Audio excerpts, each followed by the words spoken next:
আমাদের ভোলা লালমোহনে একটি মেয়েকে কেন্দ্র করে দুইটি ছেলের জীবন চলে যায়। একজন চিকিৎসাবিহীন বরিশাল আছে, ওনার অবস্থাও খুবই গুরুতর। বিষয়টা তুমি একটু বুঝাই বলো যে কি হয়েছে। তুমি তো অনেক কিছু জানো, সে ব্যাপারে আমি জানলাম।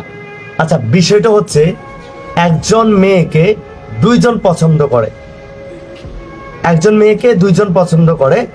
তো যে দুইটা ছেলে মারা যায় এবং যে মারে, ছুরি আঘাত করে যে মারে, তাকে ওই বিপরীত যে ছেলেরা আরেকটা মেয়ে, ওই মেয়েটাকে যে ছেলেরা পছন্দ করে সে আসছে মানে হালকা পাতলা একটু কিছু বুঝাইবো বা হামকি দুমকি দিয়ে কাপড় চোয়ার দিয়ে মানে সরাইয়া দিব ছেলের কাছ থেকে।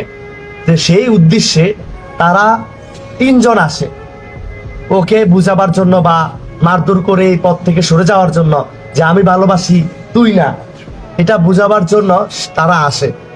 আসলে তারা কি করে, ওই ছেলেটিকে যে ছুরি আঘাত দিছিল আর কি, ওই ছেলেটিকে নিজম একটা জায়গায় নিয়ে যায়।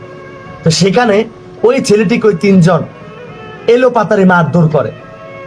মারধর করার পর ওই ছেলেটি আগে থেকেই বুঝতে পারছে যে এরকম কিছু একটা হবে। ছেলেটি কোমরে, জামার নিচে কোমরে একটা ছুরি রাখছিল।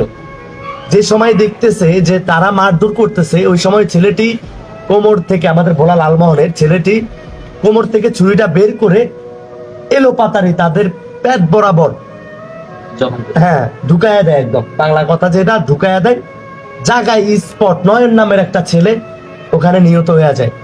পরবর্তীতে এলাকাবাসীরা চিল্লা চিৎকার শুনে তারা আসছে, এসে দেখে আপনার তিনজন মাটিতে শুয়ে আছে। একজন জায়গায় শেষ ডেট, আর দুজনকে উন্নত চিকিৎসা করার জন্য বরিশাল পাঠানো হয়েছে। তো একজন লালমোহন যে হসপিটাল আছে আমাদের, সেখানে তাকে নেওয়ার সময় মানে সে মারাই গেছে। আর একজন বরিশালের পথে নেওয়ার সময় মারা গেছে। আর একজন চিকিৎসাবিহীন আছে, উনি বাঁচে কিনা আল্লাহ জানে। তো ঘটনা এটা, বিষয়টা হচ্ছে একজন মেয়ের জন্য চারজন ঝগড়া করছে।